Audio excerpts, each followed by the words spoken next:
Hello, everyone. I'm Carl. And I'm Em. Welcome to our podcast discussing all of the latest books. This is our 18th episode, and we'll be discussing The Road Before Us by Janine Rosche. Good enough if for that's me. how you pronounce her name. We'll be saving our ratings until the very end. We promise to give you all of our honest opinions on all the characters, chapters, and scenarios. We don't mean any harm to any of the authors. This is solely our opinion. And as always, we promise to call them like we read them. Period. So this book actually just came out. I believe it was May 20th of this year. It does not have any trigger warnings at the beginning of the book. However, there probably are a couple.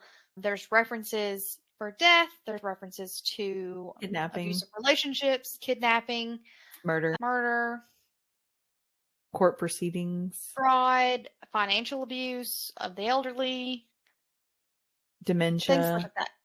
Nothing is like super detailed or super gruesome throughout the book, but there are brief references. So as always, take care of yourself, and spoilers will lie ahead. If you don't want to hear how this book ends, please pause here and go read the book and then come back to this episode. Like we said, it has come out now at the time that we are recording. So you are able to go and read it and then come back to this recording.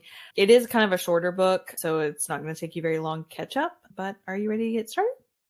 Yeah. Let's get into it.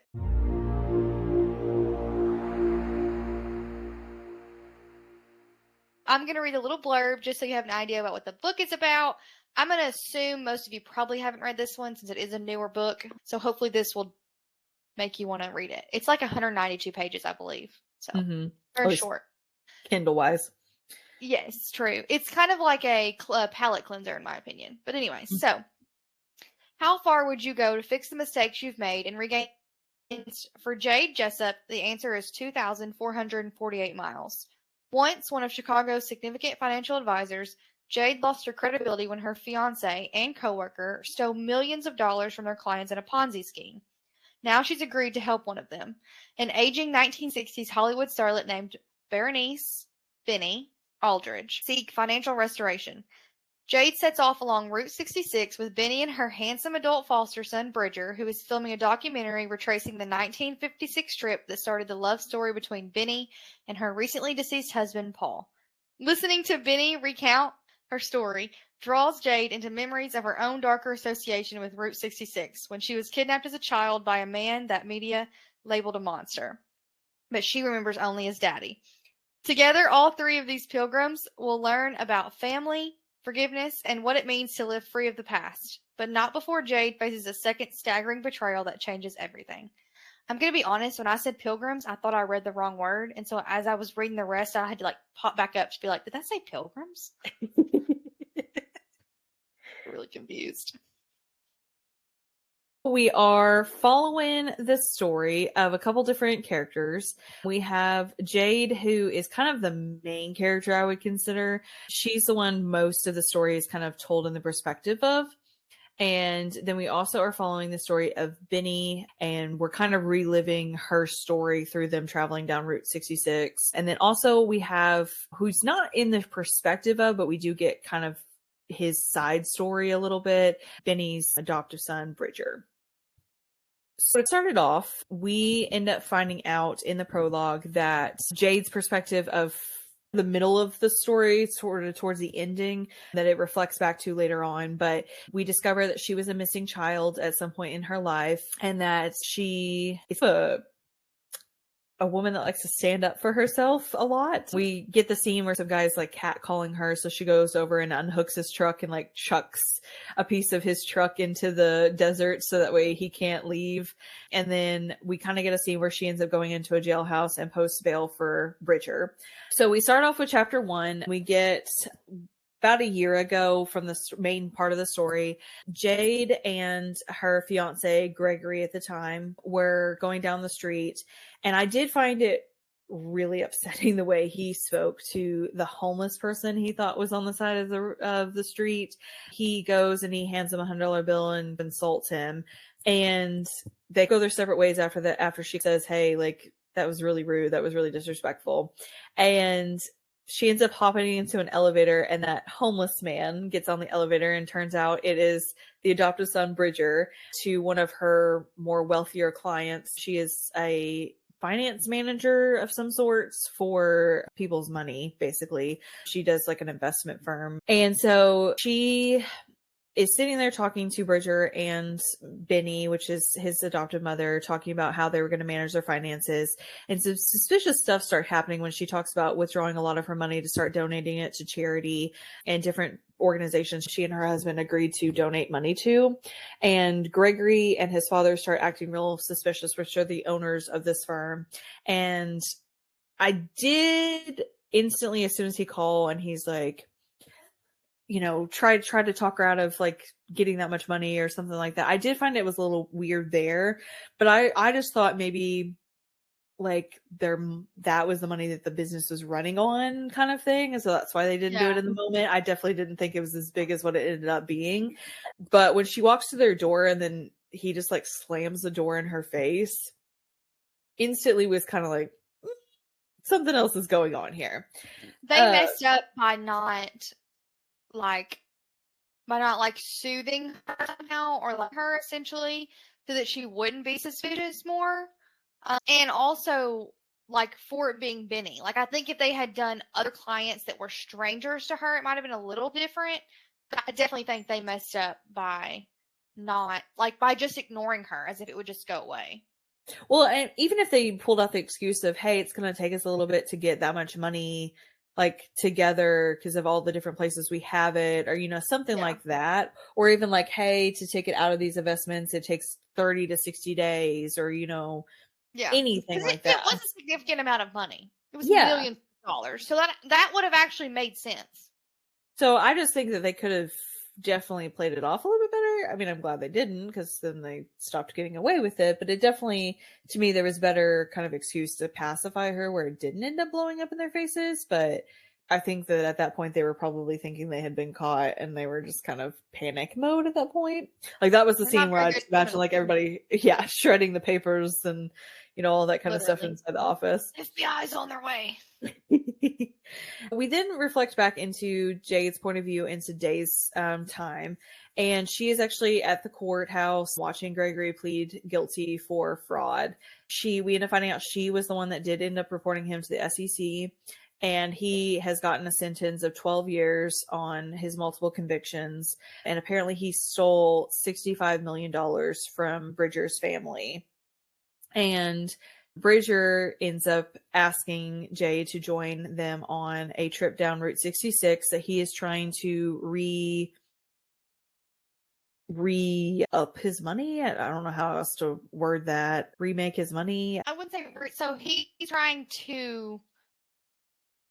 Well, first of all, he's trying to become like a known documentary person. That's not a thing. What do they do? So he wants to make documentaries. He's using this one to sort of get his name out there, to be able to do more in order to kind of jumpstart his business and his future and his career in this particular area. Well, he's also doing it to get like some of the money back to help take care of Benny as she's getting older. Is that the word you're looking for? Yeah, replenish. That's the right word.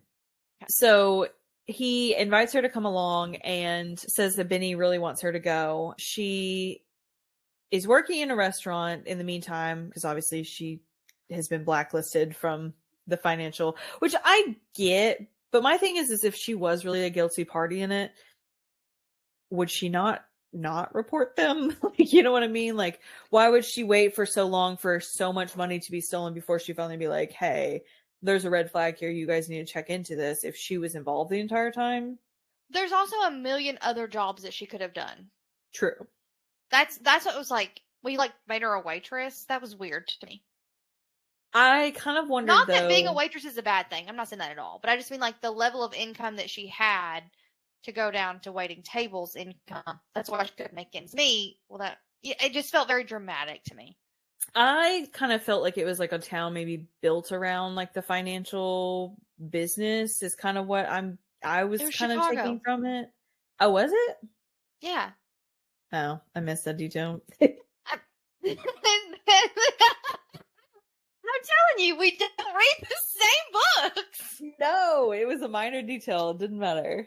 I just the only I part thought it that I mattered remember because is where I am. the only part I remembered was Ohio because they kept mentioning Ohio. No, so they're in Chicago. That's where their finance company is. And that's where she leaves. That's where they start their road trip on Route 66. Oh, well, I definitely thought, yeah, she could have found something else, I'm sure, A million other things. but she ended up getting an eviction notice, and so she decides, after speaking with Benny, who stopped by her restaurant, to come along and tag along the trip. She meets up with Benny and Bridger at the Route 66 sign, and she ends up finding out that she will be driving a 55 Bel Air convertible that Paul, Benny's husband, had gifted to Bridger when he passed. That's really sad, but also what a beauty. Yes. So we end up sort of at this point starting the story of Benny. So there's a lot of back and forth. It takes place in the year 1956. I don't think any of it on Benny's side reflected any other year. In fact, that's the year that my grandmother was born. Oh. So like that put a lot of things into perspective for me. So in 1956, Benny had been working at the movies with Paul, and they are hanging out at the theater, cleaning up and everything after, and they were watching a movie, and Benny admits that she would like to go to Hollywood to star in the big movies and the big scene. And Paul just kind of says, "Hey, I'll drive you. Let's go." And I thought that was so sweet. Like, I feel like he had like a little crush on her in the beginning. Like, I don't feel like it was like all of a sudden spare of the moment thing. But we do end up finding out that as this trip kind of goes on, and it's back in Jade's perspective, that they had decided to donate to several different places along Route 66. Benny and Paul did of different places that meant a lot to them. Some of it was like the theater that they both worked at, they were going to donate to. We do have several other stops where it was the same thing. Several places that restaurants they stopped in, or hotels or restaurants or something they had like a special memory of.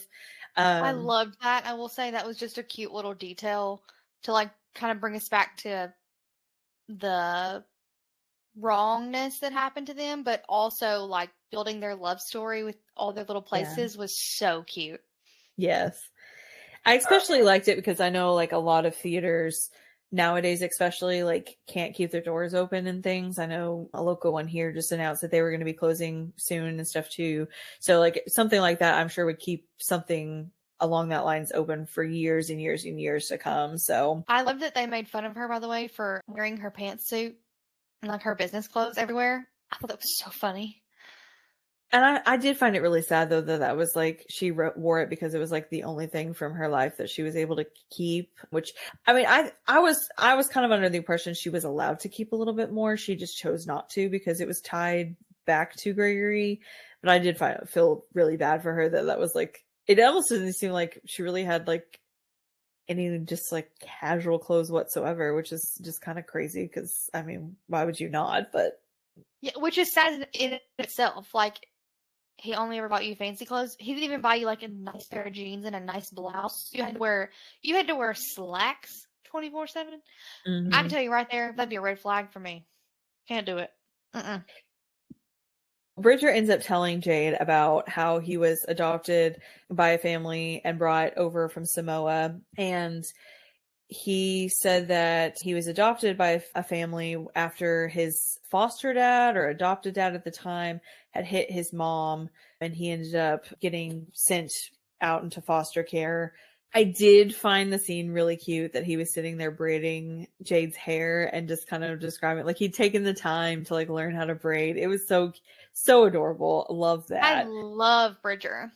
Yes. He was so sweet, and honestly the way he like handled some of the situations was so adorable, especially because like Samoan men are pretty large men, so like he could be very intimidating, you know what I mean, like if he really wanted to be. Benny starts reflecting on her meeting Marilyn Monroe, Elvis, several of these other like big name celebrities and kind of the meet and greet that she had with them. I thought partially it helped really set the scene of like the era and where we were and what was happening in the world and all those sorts of things. But also like you said, like somebody who could have met them or somebody who was kind of on their level, Yeah. and met them and how those interactions went. You know what I mean? Like that sort of impression rather than like somebody being a fan and their impression.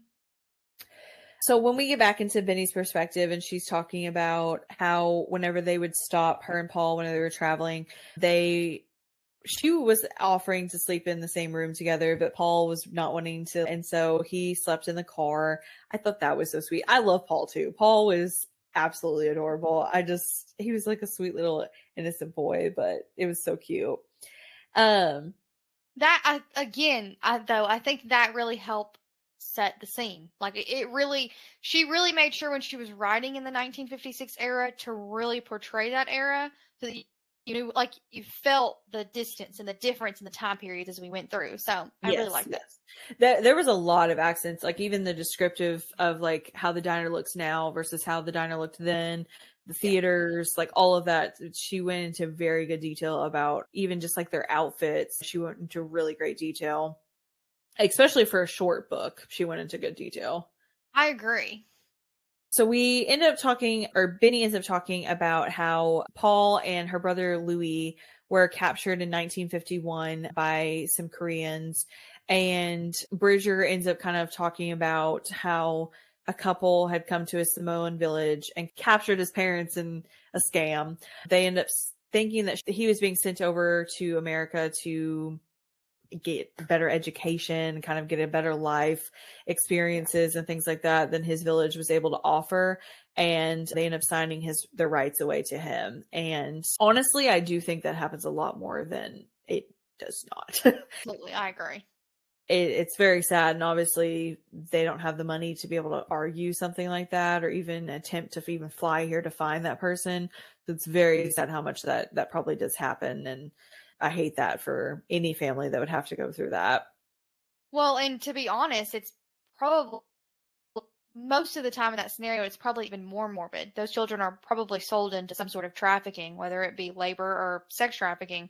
It probably ends much, much more horribly than it did in this story.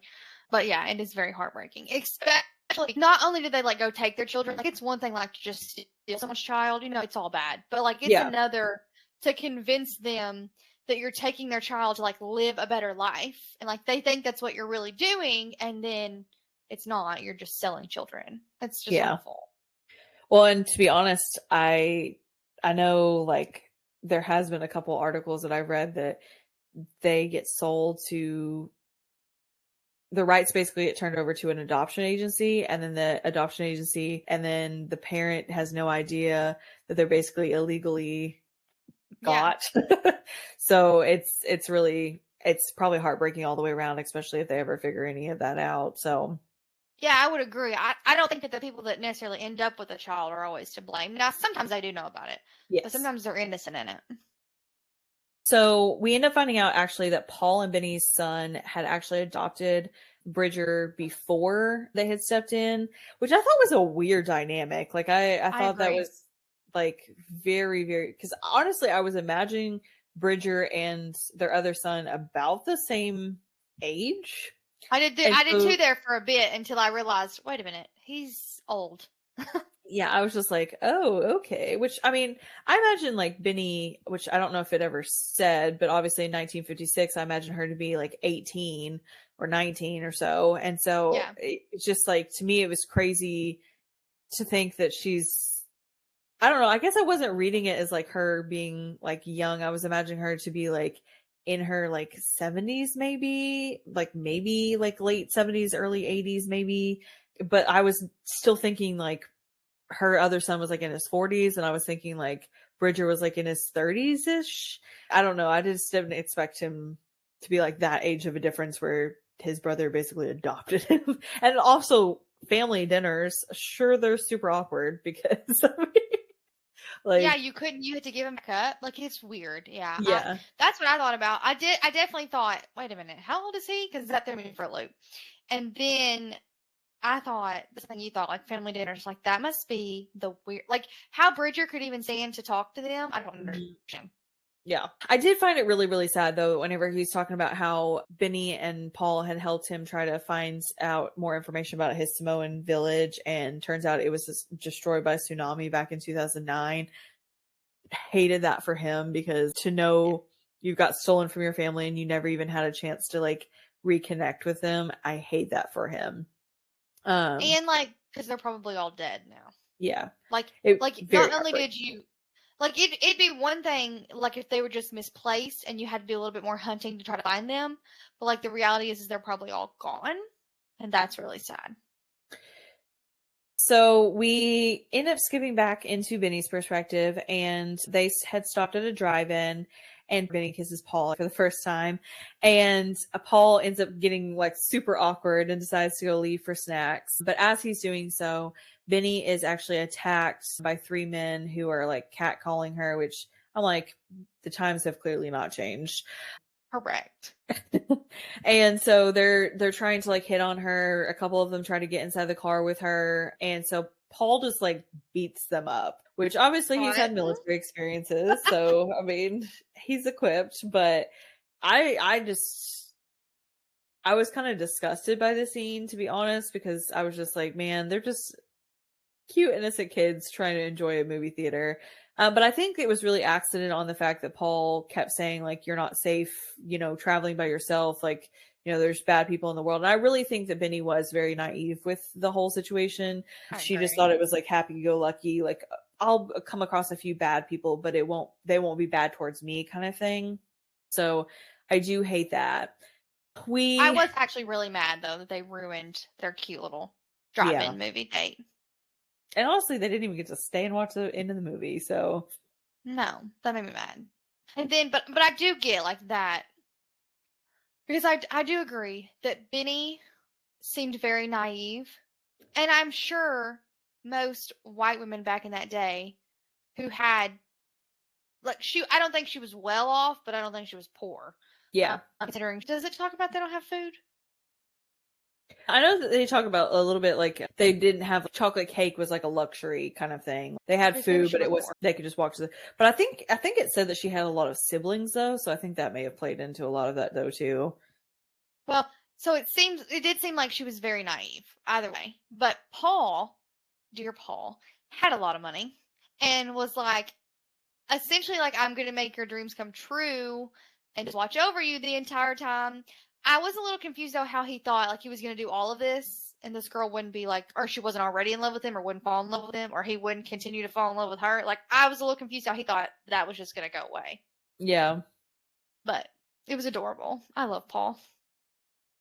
So we get into younger Jade's perspective, and we get kind of the first scene where she is taking a trip, quote unquote, with Dad, and she's thinking that it's the greatest thing because I've hardly been able to see my dad. I'm thinking I'm going to be able to see him for a long period of time, and he plays it off like, oh, I talked to your mom, she said this is okay, which at the time I don't really know if like it'd been advertised a whole lot about parental abductions and things, which I am more than likely going to assume it has not. So it makes sense why that wasn't warned against, like, hey, your dad may try to steal you away or something like that. But well, and I don't know what year, I don't think like put your on the back of a milk carton had started yet. So like I think there was like minimal advertisement, but it was obviously harder because it was Bridger, back in the current perspective, Bridger teases her about her suits, and she admits that is one of the few things that weren't seized. We start getting at this point Benny's dementia overtaking her. She does not recognize any of them. She doesn't recognize Jade, Bridger, and she kind of starts panicking. And I kind of think really sad.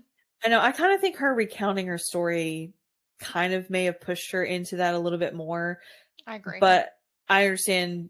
I think Bridger wanted to hear her story too, just to kind of understand a lot of that. Because I doubt they went down memory lane whenever he was, going in and out of rehab. We get back into younger Jade's perspective, and they go into some caverns, and her dad kind of sits her down and was like, hey, this is where Jesse James hid out. We're going to play Jesse James from now on.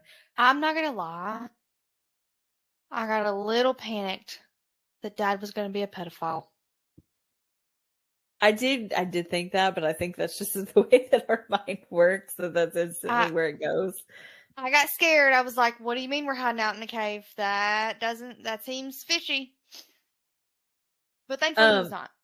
But I mean, I think he just tried to put it in a perspective where she would understand, like, hey, this is a game, we're just playing, like, it's fine, kind of thing. But he does end up stopping at a hotel with her, and he's on the phone with a woman named Glenda after she falls asleep, and basically talking about how, like, oh, she's clueless, she doesn't know anything.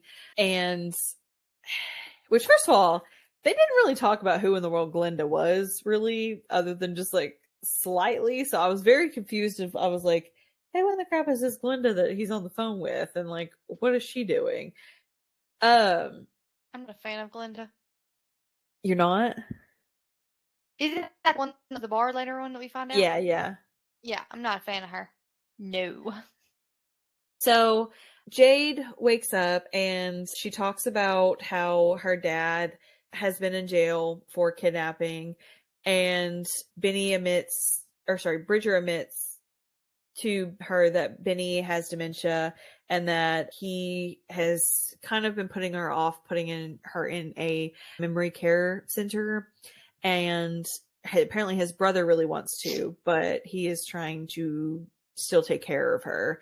They end up doing like a morning yoga, and she's in like a full-on pantsuit doing yoga with Benny and Bridger. They end up running across this other couple, which was also super suspicious. Like, the amount of times that they kept like popping up on this couple, I was like, Tim and what's her name? Yeah. I was like, Yeah, what is up with this? And then I was like, man, this couple is stalking them and steal from them or something. I really thought this couple was up to something because of how much they mentioned them. I didn't think they were going to steal from them. I thought they were going to be like super fans, and they had actually low-key been stalking Benny the entire time. That too.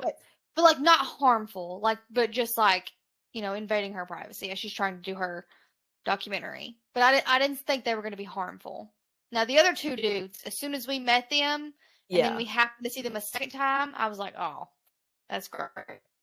But the other couple, they end up, popping up, and they end up apologizing for the money loss and stuff like that, which of course made Jade kind of relive, the moment for a minute. So there's a little scene that Benny is having an episode, and she points at Jade and asks, who's that? And Bridger says, this is Jade. She's helping us drive. And Benny says, for goodness sake, Bridger, I thought you stopped bringing girls home. And Bridger says, this one's different. You'll like her. And Benny attempts to whisper, and she says, doesn't matter if I like her. Do you like her? And then Jade hits Bridger's neck, a warning to let him know I'm listening. And Bridger says, don't tell her this, I like her very much. She has a heart like Paul's. And then Benny says, why is she dressed like a lawyer? And Bridger says, because even though she has a good heart, there's something seriously wrong with the rest of her. So cute. But that's also the same scene where she finds the notes in Bridger's notebook. Yeah. As soon as I read that scene, I was like, the documentary is about her. Mm-hmm. His excuse for it just didn't make any sense either, though, at all. So I don't know why in the world How old are you? Yeah. We get back into Jade's perspective, a younger Jade, and Dad is taking her to a scrapyard to exchange their vehicles. Then Benny in 1956, we get into that perspective, and Paul is still sleeping in the car, and she admits that she loves him, and it was very, very cute. She apparently had been sending him letters for years, and she even like included a little picture to him. It was just like a classic like notebook love story kind of thing. It was, but I'm also very confused as to how he got her letters while being a prisoner of war. True. I was also confused on that because he said that I got them the entire time. Yeah, that he said, like, he literally references, I think, like, that's what helped him survive the torture or like the captivity or something. He uses something that very clearly is from being a prisoner of war, and I was like, that doesn't make any sense. No, I was very confused. I thought about that too. Whenever I was like, wait, he was captured? How did? Yeah. Unless they like overtook his camp that he was at. They still delivered letters and just He wouldn't have didn't given know him that his the mail. Koreans. I don't know. It was very confusing. Yeah, I'm pretty sure when you're a prisoner of war, you don't get mail. You don't get good mail, at least. Probably not. That was so morbid. Also, by the way, talking about the junkyard or whatever with her dad, I love just the little tidbit of like what parts of her are still connected to her dad, even though they haven't seen each other, haven't talked to each other for a long time. And even when they did, you know, it was here and there. It wasn't consistent even when she was young. So I love just that, like that little bit of connection with him still. It was also really kind of sad in a way, though, too. I did find it really sad whenever she said that she had learned cars and different things about cars so that way her dad wouldn't take her back to her mom and her, I guess, stepdad, I guess you want to call him. But I did feel very sorry for her. But I can understand where she's coming from because she's like, oh, I just want to have that connection. I just want to, you know, bond. And I think she also took a little bit of blame for him not being around as much. So I think that played a lot of that into that as well. I agree. I was a little confused because Jade had mentioned how her dad had not been reaching out, but she was still getting calls from the penitentiary at this point. So I was like, is that not her dad reaching out? I thought it was her dad the entire time until she answered the phone. I was like, I guess at this point I had forgotten about Gregory, to be honest. And so I was just thinking, because we were playing so much on the dad, so I just really thought it was him, but I guess not. I agree. I thought Gregory was going to be like here and done, and like I assumed Gregory like wouldn't even reach out to her because she turned on him. Yeah. Clearly that was a wrong assumption. And maybe that's my own personal experience because like I wrote my dad while he was in prison, so like maybe I was just assuming because that's what I experienced. I don't know. But I definitely never once thought her ex-fiance was calling her from, and also realistically, he doesn't get moved that fast anyways. So that also is in the back of my mind. Like logically, he's actually probably still in holding because it takes a little bit longer than you'd think. But okay, sure. Yeah, he's calling her. Who cares about Gregory? Well, and I'm not really sure why he got added back into the story. Like I get like that all happened, but I found it weird that he got added back into the story later on. I thought there was going to be something like, so, you know, I thought Bridger was going to portray her, but I thought she might also portray Bridger. Like not in a like a financial or but like in a romantic sense. She might go back to Gregory or something. I don't know.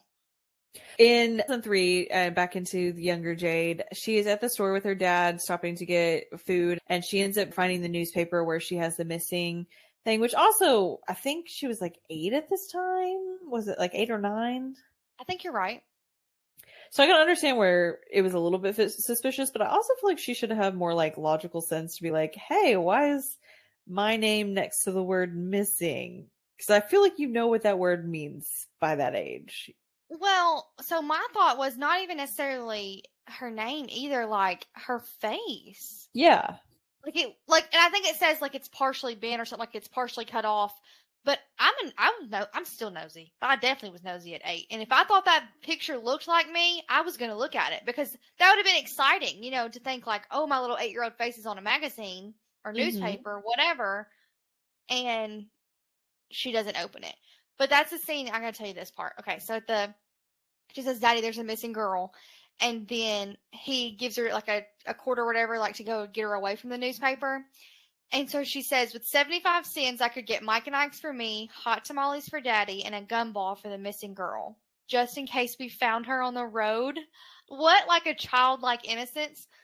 But also, it also made me think about the people who have missing children and every day are thinking, what if I see him outside today? Like, what if I see him? You know what I mean? Like a constant question, and it's just constantly there. And like that really made me choke up a little bit when I read it, which I know. Don't worry, I cried a lot later on. But that was the first moment that I was like, ooh, that got me a little bit. See, it didn't like bother me as bad, so I was kind of surprised that it made you a little bit emotional because it didn't bother me as bad as some of the other ones. Like some of the other ones, there was close times. I almost cried, but this one it wasn't that close, so I was surprised. I got choked up too because again, she only got 75 cents, and she was already thinking about like what she'd get for herself, but also what could she get for dad and what could she get for that little girl. That's what I Yeah. got a little triggered about that too. I was like, oh, so sweet. So back into current days, we get where Jade goes down into the lobby and she ends up running into Roland, which is the older brother slash adoptive dad, non-adoptive dad of Bridger. / jerk. That too. It was very very complex. But he's checking in, which as soon as he said that, I was like, okay, you believe that that notebook is not about you, but okay. Yeah. And not only that, but at what Again, point has Bridger showed you that he has a bad memory? also, you put your trust in people and you've been burnt. How many times aren't you going to lose those trusts at some point? I already have trust issues. I definitely already have trust issues if I was her. When she meets him and he's really rude to her, she says something that like she repeats kind of throughout the thing, and I just want to mention it because I thought it was really cool. She said, "Everything I've had to come back with the truth. I'm innocent. I'm whole. I'm accepted and loved by God, and He isn't done with me yet." I love that, like sort of her like little motto. She keeps coming back to, she knows the truth and she's going to stand in it. And I Yeah. think that like I think it was an interesting take because it's not like Roland helped his mother maintain her money. It's not like Roland helped his mother earn her money, her dad. So it's like, you self-entitled little jerk. Who are you to talk to me like that? Well, not only that, but it kind of sounds like he has the money, so why is he not helping? Oh, he don't have no money no more because he's been spending it and messing it up. Yeah. Jerk. I'm not a fan of him. Even once he apologizes and comes to his senses, he gotta go. In younger Jade's perspective again, she ends up going into a gas station, old convenience store, I guess you can say, with her dad, and he like makes it like this big old thing, like, "Oh, we're gonna dye your hair," and turns out he ends up dyeing her hair orange or like not red. He bleached it. Yeah. Which So that he has couldn't happened tone to me it. before. My mother did that to me when I was like 6th grade. It was horrible. I did not go to school the next day because she refused to fix it that night. It was terrible. That's hilarious. My mom did that to my Um, brother one time. it was like burnt orange. I kept telling her it was burning and she didn't listen to me. Didn't listen I at kept all. telling her it was burning, but she didn't It listen. was. I'm talking about it was like neon orange. It was bad. That's hilarious. Back to current perspective. Jade was talking about how she ended up finding out that the lady Lucille that her dad said gave permission for them to stay in that gas station had actually passed away 3 years before they broke into it. And that is also whenever she says that she had lied about Hank hitting her and dad had ended up killing Hank whenever he had confronted him about it. And of course, the mother, who didn't really seem, honestly, I was kind of surprised she even, I think only because Hank got killed, she admitted like Jade was missing. Because I I feel think like you're right. I agree. I And I think don't think if he had murdered he, him, yeah, probably would have never mentioned she was missing. yeah, I agree. But she did blame her whenever she did end up going back, which we end up finding out that that is part of the reason why Jade no longer speaks to her. Good for Jade. Yes, they do end up deciding to change their name at that point. In younger Jade's perspective, she comes up with the name Jade Jessup because he used to call her baby Jade and her dad. And so she takes out the baby and leaves with Jade. And then Jessup comes from, was it Jesse James? Was that where they got the Jessup? I think so. Yeah. Didn't you find it really sweet that once she turned 18, she legally changed her name to that, though? Yes, I did. Like to have I a part did. of her dad? That was so sad. I really also find it sad that she said that that was like the happiest point in her life and she'd gotten kidnapped. Like that's really horrible about how she possibly ended up. So there's a brief moment that I just want to mention between Benny and Paul. It's back in the day moment, and she has she's telling him, I guess it's the scene where she tells him about like chocolate cake is like a luxury and like they only have it every so often or whatever. And Paul says to her, "I wanted to say, if you were mine, I'd make sure there was always cake in our home." Yes, I was that like, was really that is sweet. adorable. Like, oh my gosh. Like, it's cake. So it's not like, it doesn't seem like it's a big deal. But also at the same time, like, it's like the thought. You know what I mean? Like, it's just the Mhm. little, oh, just love it. In the current years, we come across Tim and Sandy again, fishy still, and they're having an eating contest inside of a bar, and they start getting some hagglers that start calling racist comments towards Bridger. When they walk out, they end up getting keyed or find out that their car had been keyed, which of course it pretty much pointed towards the hagglers at that point. Also kind of suspected Tim and Sandy because I was like, fishy people that keep showing up everywhere. So there was that too, but turns out they were just Fair. sweet old people. In 1956, again, in Benny's perspective, she was awoke by Paul, who was banging on her door. Apparently, he had had a nightmare that she had been taken and he had busted out the window to get to her.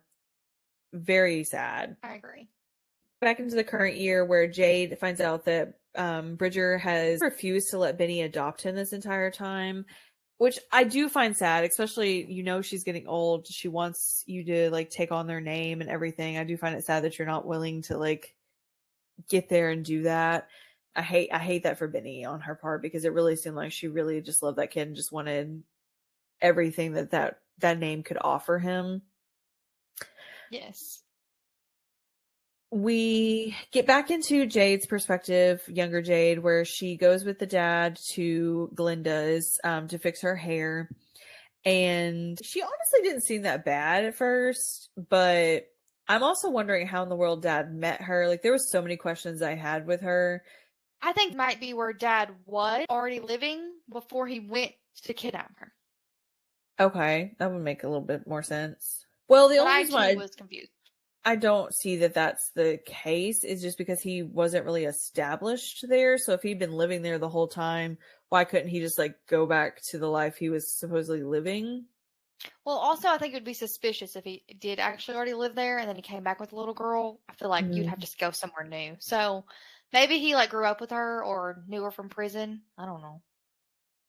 Maybe they were Possibly. pen pals while he was Yeah, in that's what I was prison. fixing to say. Pen pals. I definitely don't like her now because that's fishy. Which he wasn't in prison.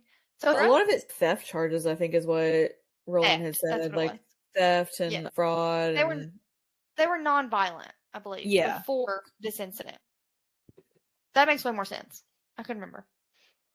Jade in current year apologizes to Bridger and he ends up admitting that he likes her and they end up kissing and it was a very cute little scene. I loved getting to see like the old timey story in line with this new love story. It was adorable. Loved that. The part I didn't like is how many chapters had both of their perspectives and some of them just had one or the other. I wish it was more clear of a flashback and forth, and honestly, some of the reasons why or some of the ones that were intermingled, it didn't quite make sense, but I was going to say, I think per chapter you should have a perspective. yes. Especially if we're jumping between timelines. Mm-hmm.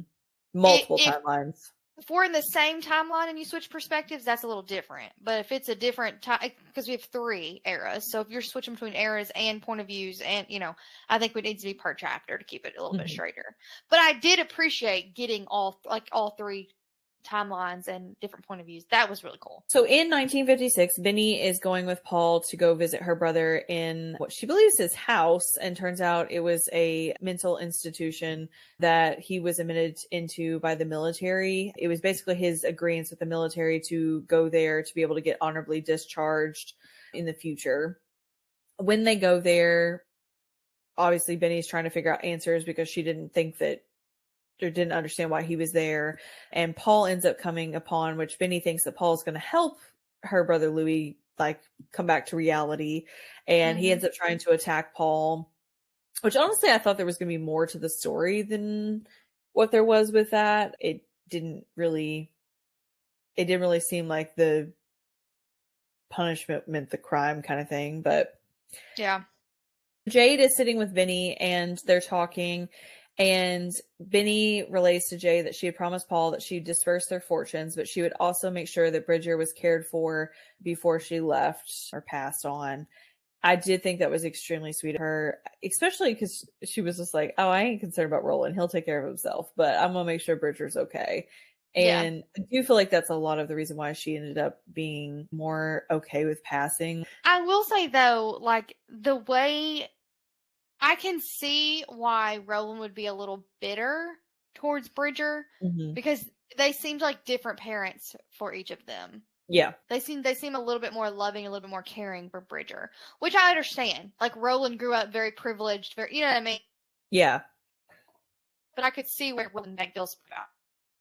Well, I think Roland was like raised in their prime of Hollywood, where Bridger was not as much. It was more so where they were at Yeah, home a lot more, and they're not, actively, like shooting movies. grandparents almost. Yes, Yeah. So there's a cute little. So it is present day. I think that's probably the same scene I was just talking about, where Benny was talking about what she would do before she left. Oh, I bet it is. So she's talking about this is the exact quote. You know, the best part about being my age, I can speak my mind, and if people agree with me, they pat themselves on the back for being on the same side as wisdom. And if they disagree with me, they pat me on the head and think, what a sweet lady with a few screws loose. Either way, I get to speak my mind. And Jason, I'm listening. But it says people think they don't like knight in shining armor, damsel in distress fairy tales. What they really don't like is the way the story is told, from a man's perspective. Hans Christian Andersen, the Brothers Grimm, those male studio heads who were the catalyst for the Me Too movement. I nod, wondering where Benny might be going with this. Now, this is not a politically correct opinion, but men, they need women. And they need them more than most of them are willing to admit.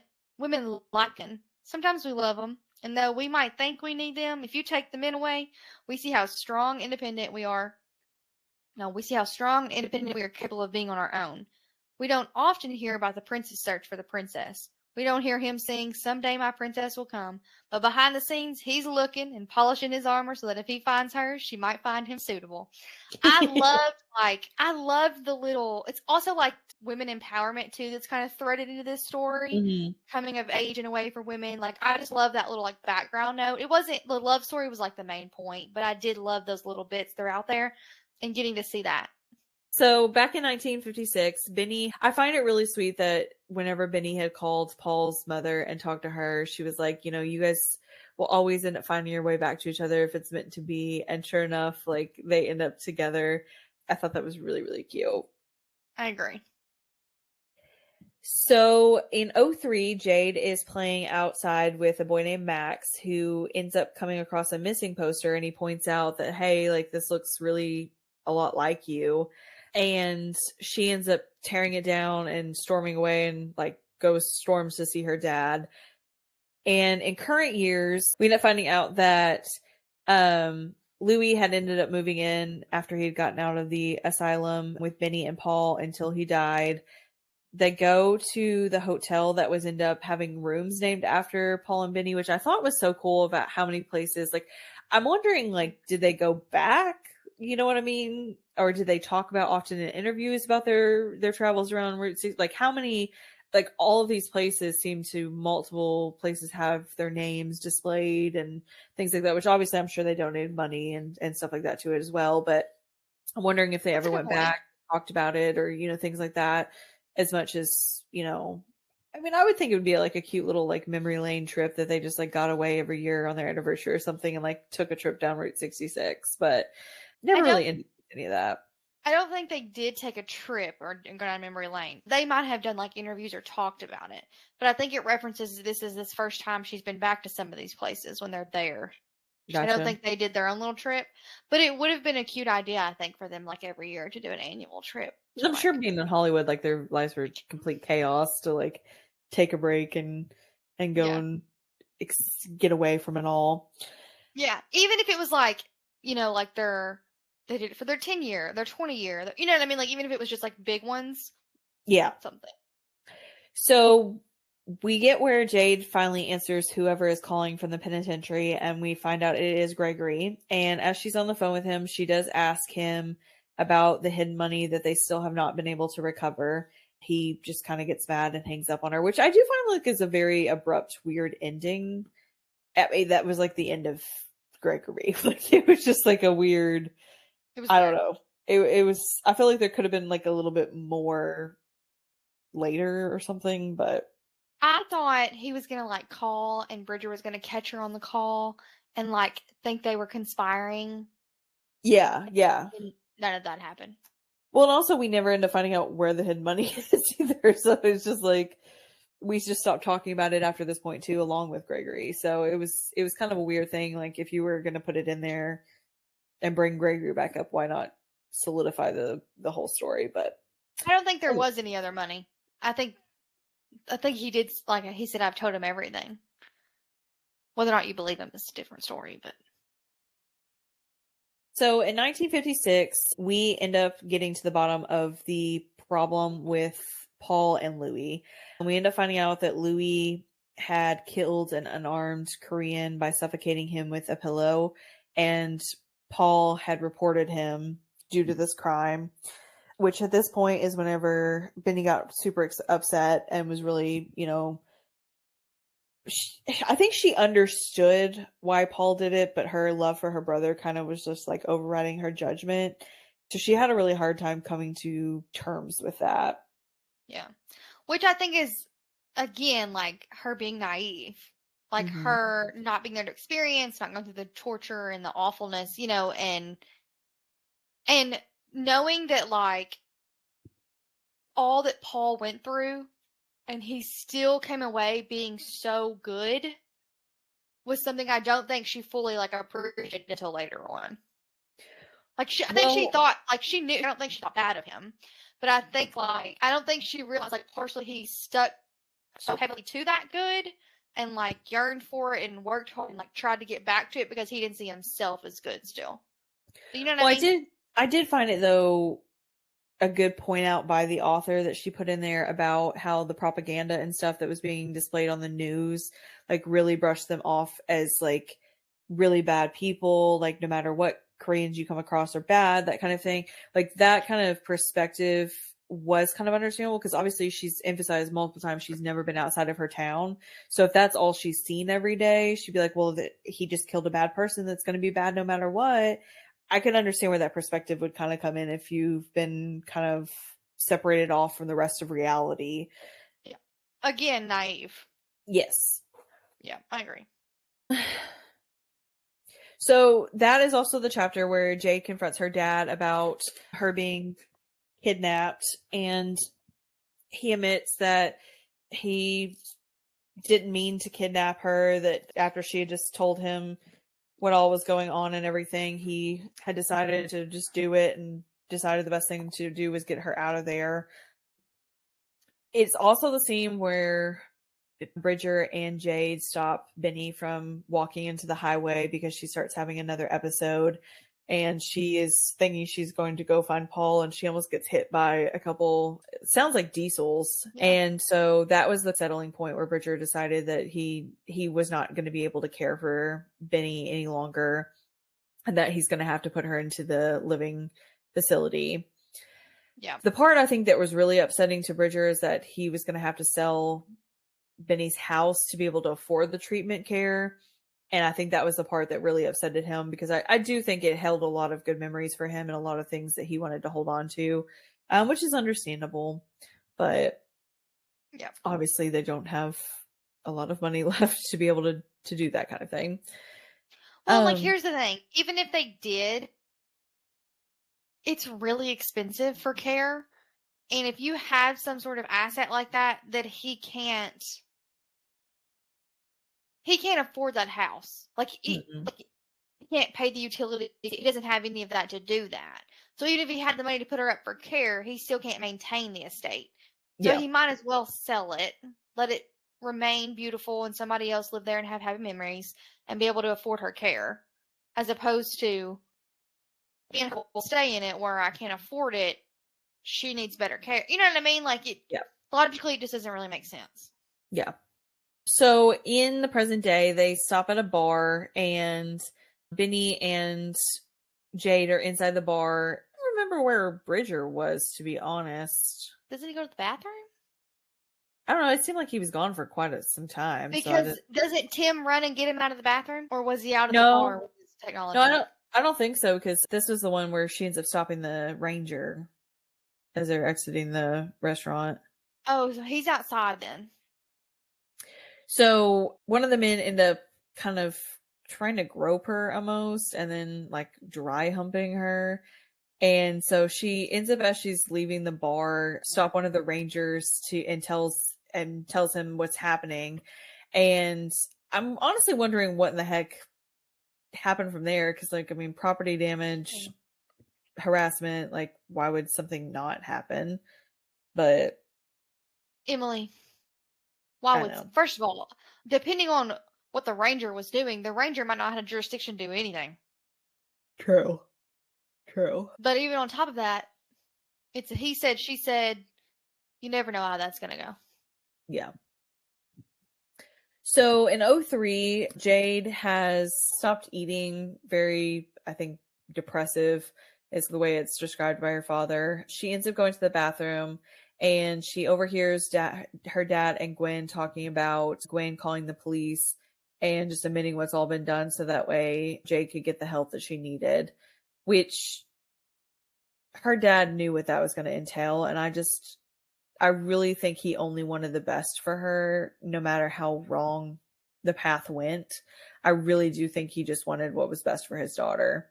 So in 1956, Benny is in a restaurant where she comes across a lady who's having trouble consoling her baby. She helps her out a little bit and ends up being a wife to a pretty famous director. The director asked her to Is he a audition. director or is he an actor? Actor, sorry. They talk about the director. Yeah, he's there. You're good. I didn't know if it was me either. Clyde, is that his name? Yes, I think. Yes, because Lewis was the director. Yeah. Yes, that's sleazy. Jay talks to Bridger about talking to Benny about her going to the care center and address that. And as she goes back inside on the train, she ends up coming across Bridger's paperwork and documents and ends up finding out while watching a clip that Bridger had been actually making the documentary around her and the crimes that her firm had committed. And Which is really awful considering, like, she's not been convicted of anything, she's not been charged with anything, and you're going to make a documentary and she's going to be the only person that you feature as the bad guy? That's insane. well, and not only that, but you're not even like saying, hey, can we help you get better? You know, anything like that. There was just like nothing. It was just kind of like, hey, I'm going to secretly record you and be. It could have, honestly, it could have been a documentary where she was talking about what she discovered and how she uncovered this all and like the Yeah. process. It could have been such more of a positive thing for her. You could have roped her in on it. Yes. So back to '03, whenever she is in the middle of changing oil with her dad, and the police end up busting in to arrest him. And that's whenever Jade admits to her father that she had lied about Hank hitting her in the first place. And the dad, just his response to it was just so sweet. I mean, even though he just found out that, hey, I just committed murder and it really wasn't murder, like, or like a righteous murder in this context. I mean, I hated that for him because he just like gave his life away for a lie. But at the same time, once we ended up finding out elsewise, it was good. But yeah, still hate that. Benny ends up coming to see Jade after she storms away. She talks about how she feels betrayed and that how she thought that, you know, this was just going to be a fun little road trip. It wasn't going to be a big deal. And Benny talks to her and kind of tries to help her understand a little bit of where Bridger was coming from. And Jade kind of just ends up blabbing her mouth about the treatment facility that Bridger was supposed to be telling Benny about. But also, I'm kind of wondering, what was Bridger talking to Benny about if he was supposed to be talking to her about the care facility? That's what I wanted to know. Like, he said he was going to tell her and then he didn't. So she can't really be held accountable for bringing it up. She didn't tell her maliciously. Like, she was just casually talking with her about it while they were discussing, you know, the future and their problems and, you know, how their life was about to go. And what was that? Well, she kind of sort of did. She mentioned it and then Benny kind of looked clueless, and she was just like, oh, let me just clue you in on everything. I don't remember reading it that way, but Yeah. I read it as like she just like she didn't realize she didn't know until she'd already gotten it out. We know we read the book differently. That's true. Well, no, she says, what about Swallow's Nest? In her lap, Benny wrinkles her hand. It's no secret that Roland wants me to go there, but not Bridger. He wants to care for me at home. He knows I'm frightened of what happens in those places. Louis told me what happened when they have you trapped. I saw the terror during his nightmares. Bridger won't put me through that. A putrid taste settles on my tongue. Of course, Bridger didn't talk to her after he said he would. In an ultimate case of irony, the truth would jeopardize the completion of this documentary. And as I've painfully discover this documentary's success is all that matters. Bridger has already come to peace with the decision. I spew despite the unsettling feeling in my gut. He's spoken with your doctor. Once you get back, we'll meet with a team of clinicians at Swallow's Nest Memory Care, and they'll explain all they can offer you. Even as I speak, I see Benny's nerves agitating. They want you to feel comfortable and safe. It won't be like what Louis experienced. It's what Paul would have wanted for you. Okay, so she did kinda. Yeah. So she did kind of do it a little bit viciously. But then I think she backtracked once she started talking and seeing how upset Benny was getting with it. Well, and to throw in there, that's what Paul would have wanted for you. Maybe that's what I read as like trying to soften the blow. But yeah. But also, I mean, I do kind of understand like she needs to know the truth. I mean, she needs to face reality.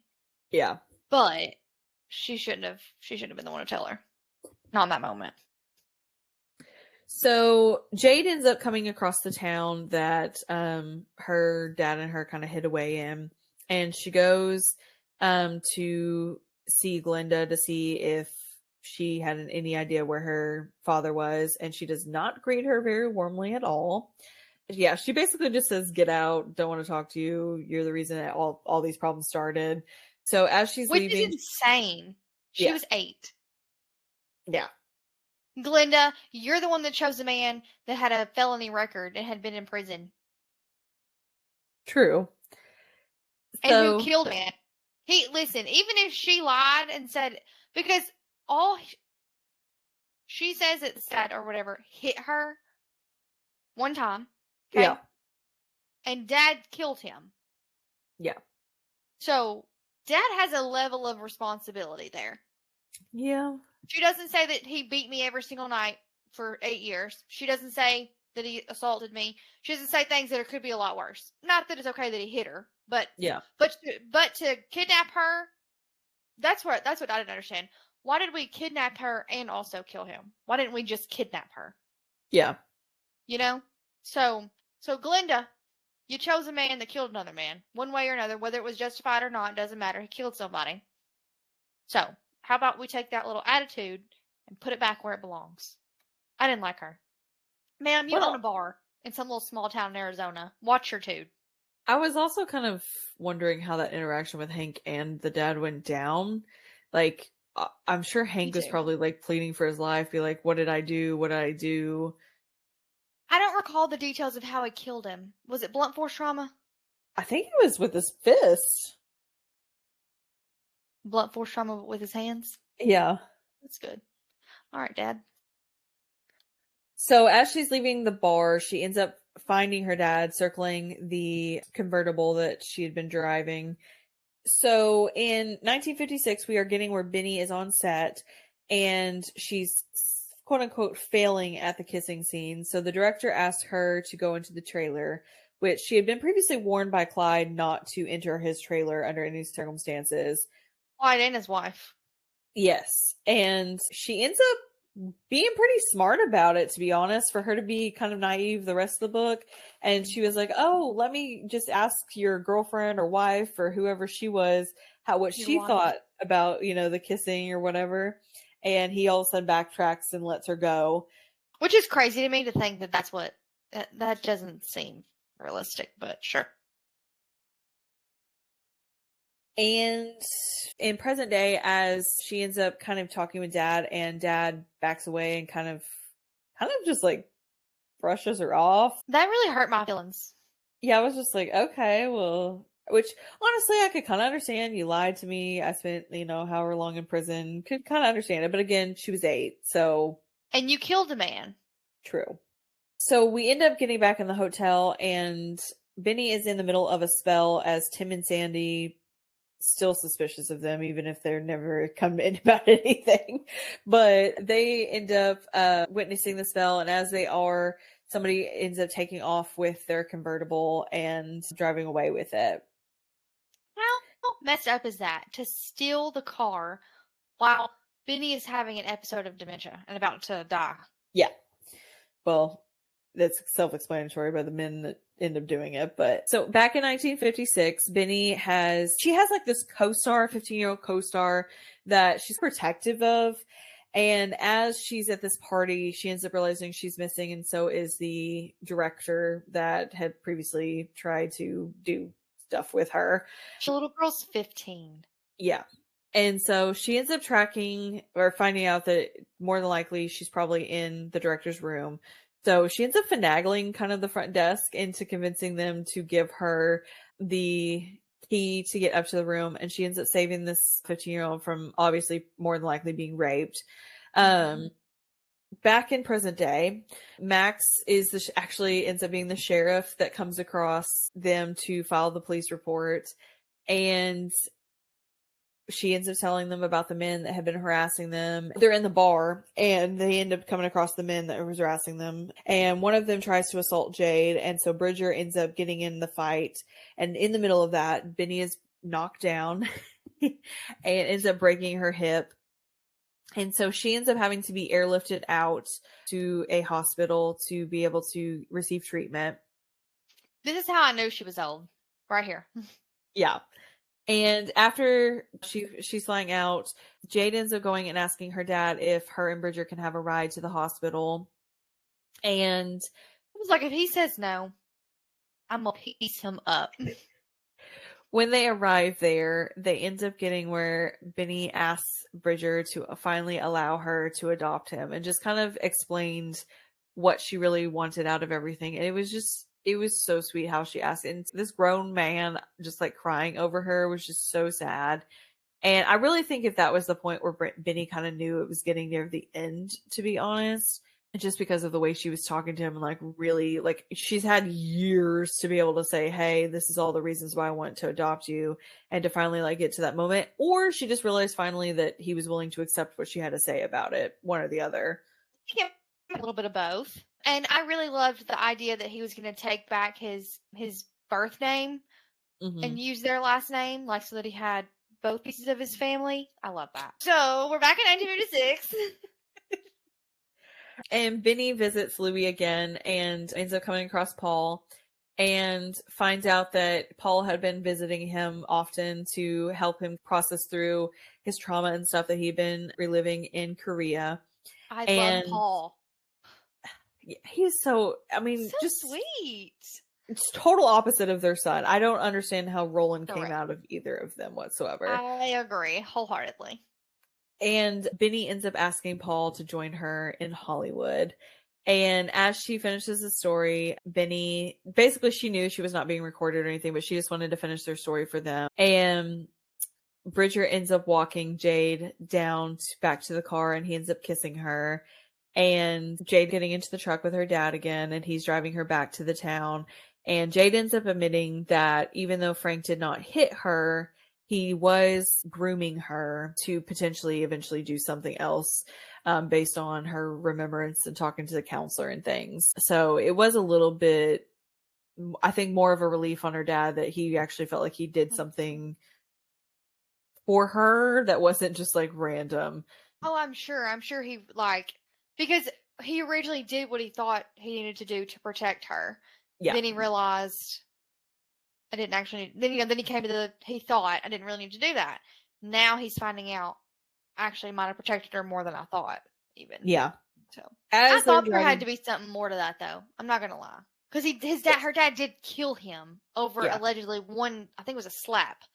So and I'm not saying that that's okay, but I'm just saying in the grand scheme of things, if we're looking at a scale, if they hadn't have emphasized his face underneath the car, I think I probably would have thought that, because if you left out that facial expression of like shock and surprise, I would have thought, if by his response afterwards, he's just like, it's okay, Jade girl, baby girl, just, stay under the car until dad is done. I would have thought that when he was in the process of like beating up Hank and killing him, that he would have admitted like, oh, I did this or this, I didn't hit her, or whatever. Or he may have found out about some other girls that maybe had something happen to them. That's what I wondered, if Dad knew, like if other people had told Dad, like, you better watch out for him, or things like that. Like, Yeah. I wondered if there was more to it that we didn't get, but maybe not. So as they're driving back, we end up finding out that Max has found the car and it has been completely destroyed along with their belongings inside of it.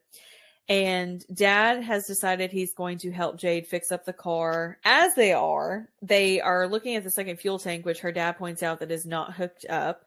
And as they're taking it down, they end up finding a large stash of cash. I think it was like $2.5 million, I think it was, worth of cash, which honestly, how in the world does it fit in a fuel tank? But okay.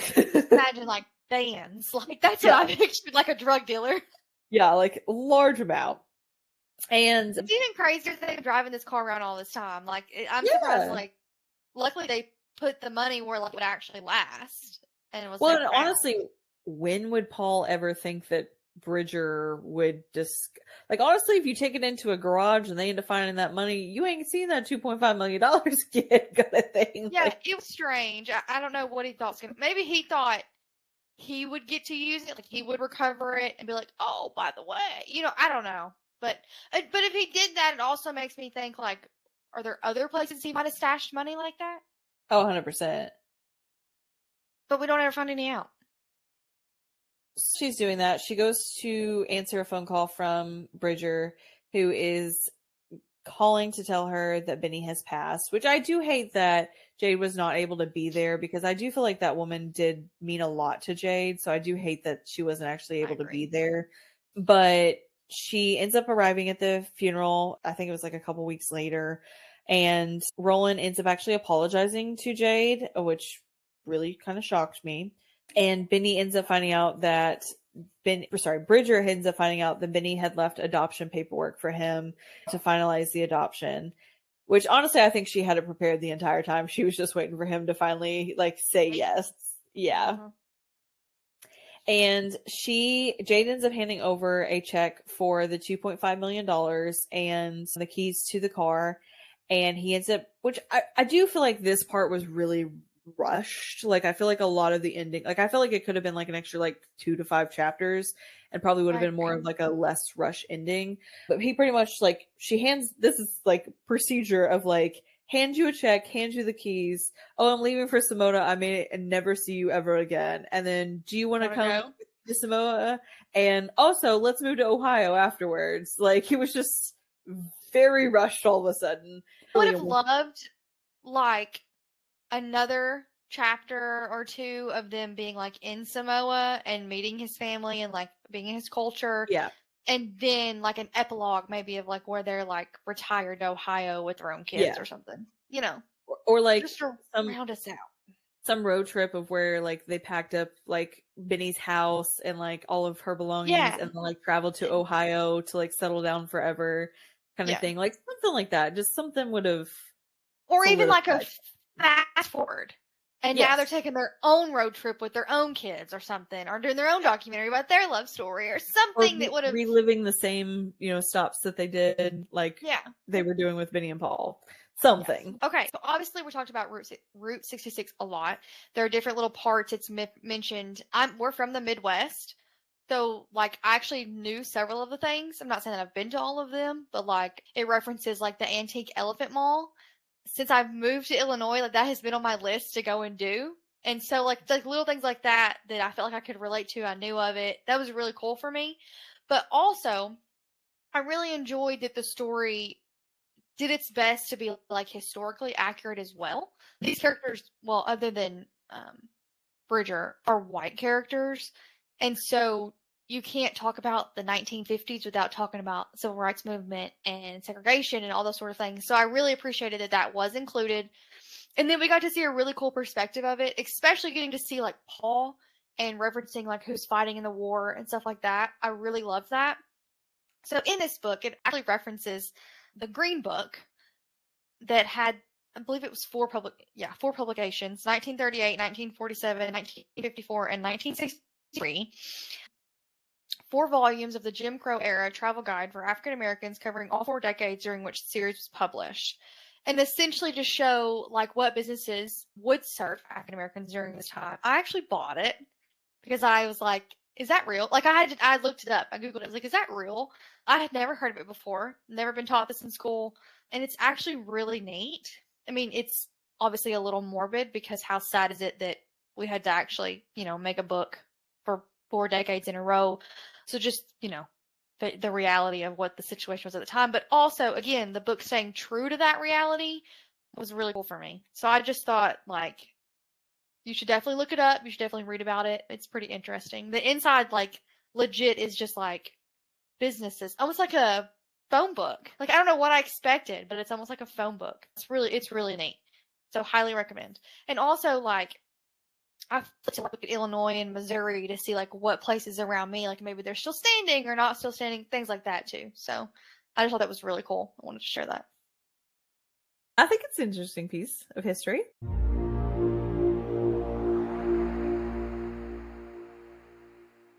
So I would probably give this book a 4.5. It was a cute little palette cleanser. I do have a couple of complaints, a couple of things that I would like more clarified. I agree the ending could have been rounded out just a little bit more. I'm not sure if like the purpose was to keep it short and that's why it kind of felt rushed. Again, like we talked about, I would have preferred like each chapter be separated for a timeline and a point of view sort of thing, as opposed to kind of being a little jumbled as we went through.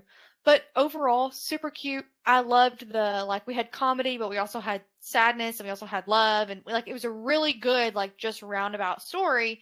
And again, getting to see the different eras and how the love stories were different and everything like that. I just really loved it. So I actually liked it a lot more than I thought I would. I was nervous to read it. I'm not going to lie.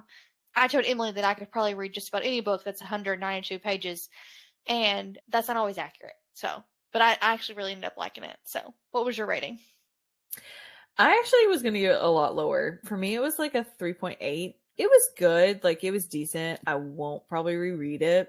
I thought it was a really like cute story, but I thought it was missing a lot of depth, which honestly, I think it was because it was so short. Like, I think it could have been like more intense, it could have been like just something more, like something was just not there. I was really disappointed with the ending just because it was so rushed. I have to say, I didn't have as many like unanswered questions. I do hate that it just kind of like added Gregory in here and there and then cut him out. The missing money, Gwen was another one that, or Glinda or whatever her name was. That was another one that just kind of like was in and out, kind of. Yeah. Where she come from. I honestly kind of wish we had a little bit of Dad's perspective in 03 rather than Jade's perspective in 03. Just because I do think from Dad's perspective, we would have gotten the background on Glinda, kind of like the background on everything. I think it would have just added a different dynamic to the story than what before. I thought honestly probably my favorite storyline was Paul and Benny's. I did think that was really sweet, but I feel like it was a little rushed and I kind of wish it was a little bit more detail. And I do think we spent time on places that were insignificant rather than more places that kind of were a little bit more, especially to like the growth of Benny for sure. I also kind of wished we heard a little bit more about their story after that as well. We did get kind of their perspective of whenever they adopted Bridger and kind of that aspect of everything, but we didn't get, when they officially got married, when they kind of like had Roland, when they, what they did every year to kind of like commemorate their cute little love story, just like different little details that they could have just like thrown in here and there. If they were going to kind of rush through the story, might as well rush through that too. Honestly, I kind of would have loved like a Paul on his deathbed kind of scene where Benny may have had some last words to her. I think that would have really been like a really big tearjerker moment. I just feel like there was just certain parts that were just like missing or too rushed, but it was cute. It was, like you said, a good palate cleanser.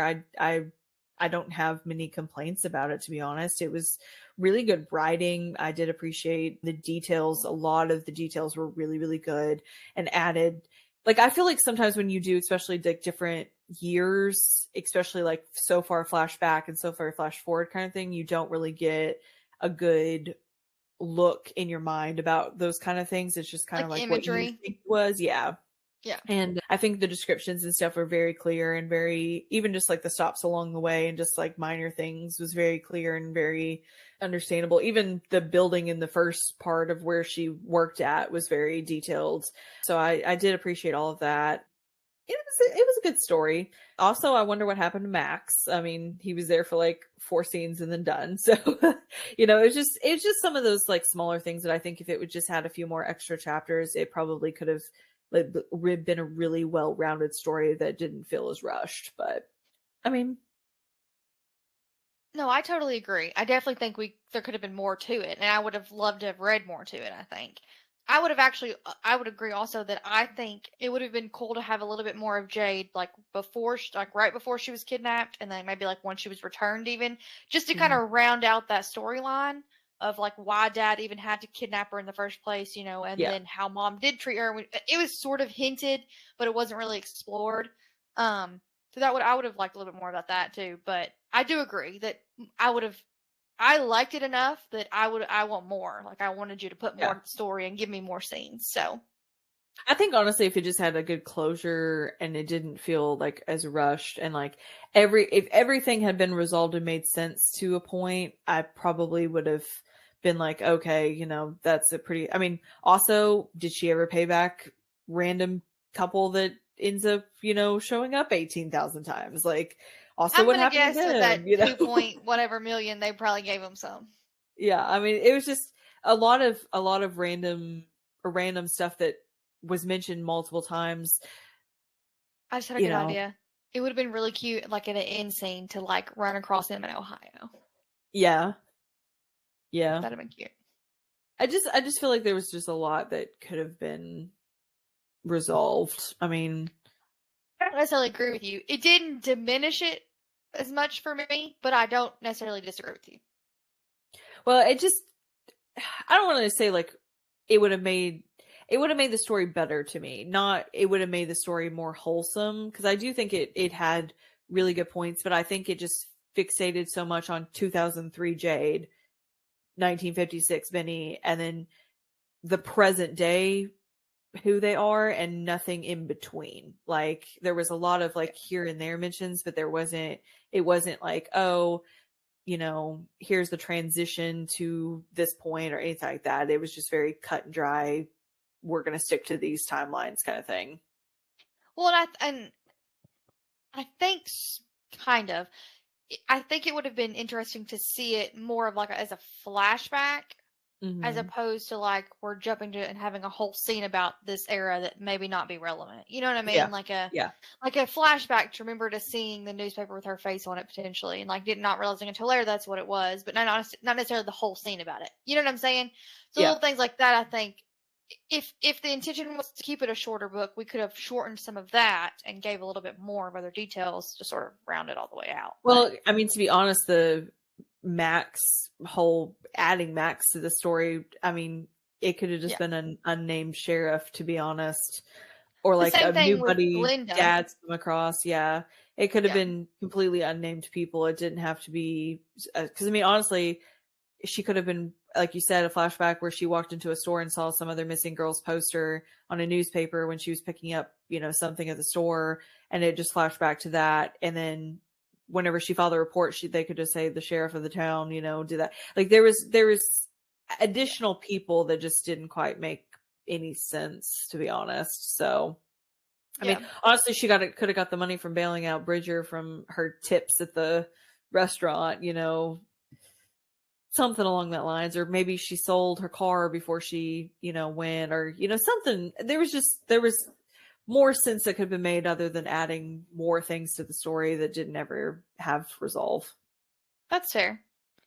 Well, so if you liked this episode or any of our other episodes, please subscribe to get access to bloopers, extra content, and more on Apple Podcasts, Spotify, Patreon, YouTube, and just about every other platform that you can find podcasts on. My brain just like stuttered. You can also send us book suggestions, comments, or general inquiries to our email at likewereadthem@karlandempodcast.com. You can also check us out on Facebook, Instagram, and TikTok. We can't wait to hear your thoughts, and we hope that you join us in our weekly, if not daily, discussions. We appreciate you tuning into this episode and staying till the end. Next week, we will be discussing The Last Song by Nicholas Sparks. Don't mind my horrible beat-up cover. A little blurb for the book. I said blurb funny that time I heard it.